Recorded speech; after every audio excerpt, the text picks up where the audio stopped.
আপুনি সদায় ইয়ং হৈ থাকিব বিচাৰে, সদায় সুখী হৈ থাকিব বিচাৰে, সকলোৱে বিচাৰে, তেতিয়াহ'লে মনটোক আমি বুজিব লাগিব, মনটোক আমি গাইড কৰিব লাগিব।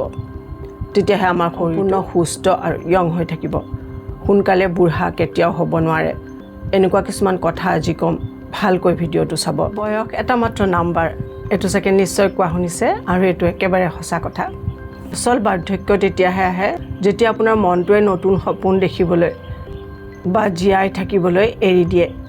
আঁঠুৰ বিষ, কঁকালৰ বিষ, কম দেখা, কম শুনা, হজম কম, টোপনি কম, এইবোৰ বুঢ়া হোৱাৰ চিমটমছ নহয়, কাৰণ এইবোৰ সৰু ল'ৰা ছোৱালীৰ হয়। আজিকালি শৰীৰৰ পাৰ্টছবোৰ আপোনাৰ বেয়া হৈছে, তাকো আপোনাৰ নিজৰ দুখত।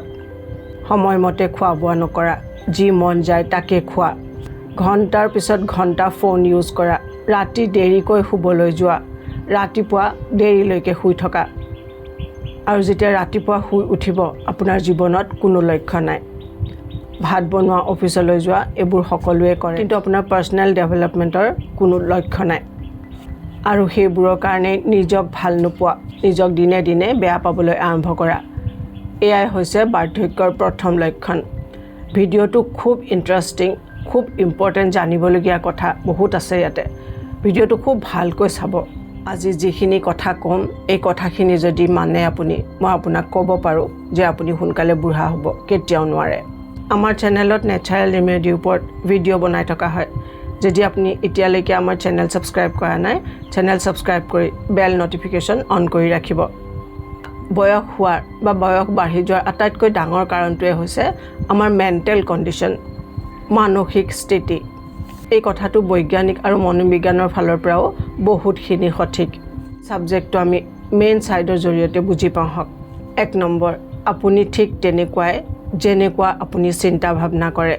মাইণ্ড বডি কানেকশ্যন, শৰীৰ আৰু মন ইটোৱে সিটোৰ লগত গভীৰভাৱে জড়িত।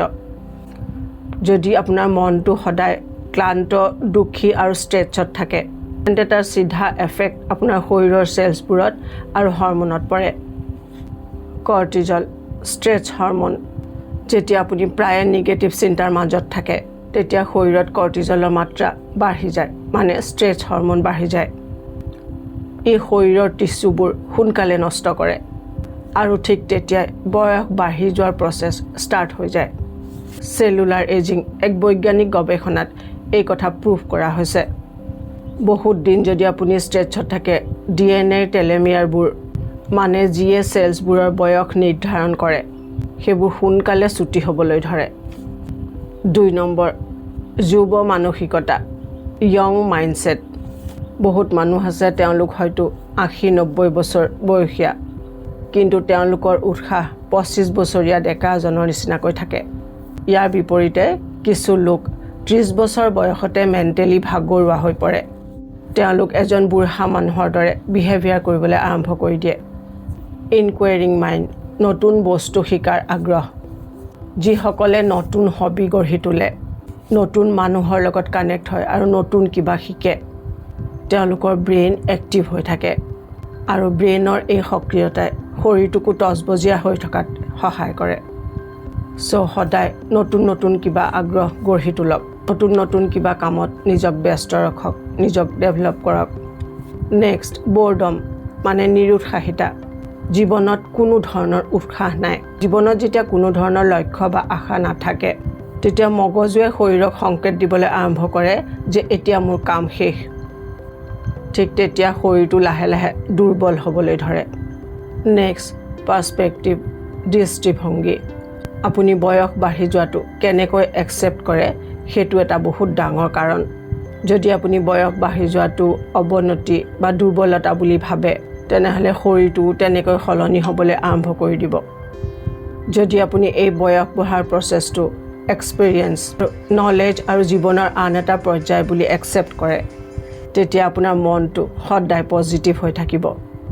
এতিয়া ইয়াৰ সলিউশ্যন কি? যদি মনটোৱে বয়স বঢ়াৰ আটাইতকৈ ডাঙৰ কাৰণ, তেন্তে ইয়াৰ সলিউশ্যনো মানসিক পৰ্যায়তে কৰিব লাগিব। ইতিবাচক চিন্তা, পজিটিভ আউটলুক। সৰু সৰু কথাত চিন্তা কৰা বাদ দি বৰ্তমানত জীয়াই থাকক। আপোনাৰ ব্ৰেইন ব্যস্ত ৰাখক, পঢ়া শুনা কৰা, পাজল সলভ কৰা আৰু নতুন স্কিল সেট কৰিলে আপোনাৰ ব্ৰেইন ইয়ং হৈ থাকিব। নেক্সট মেডিটেশ্যন আৰু য়োগা, এইবোৰে মেণ্টেল পিচ দিয়ে, মেণ্টেল প্ৰেছাৰৰ হৰম'ন বেলেঞ্চত ৰাখে। নেক্সট হাঁহি আৰু আনন্দ, হহাটো আটাইতকৈ ডাঙৰ এণ্টি এজিং টনিক, যিয়ে শৰীৰত ভাল হৰম'ন ৰিলিজ কৰে। নেক্সট সামাজিক সম্পৰ্ক আৰু একাকিত্ব, ছ'চিয়েল কানেকশ্যন আৰু লোনলিনেছ। ছায়েন্সৰ মতে নিসংগতাই মানুহক বয়সতকৈ বহুত সোনকালে বুঢ়া কৰি তোলে।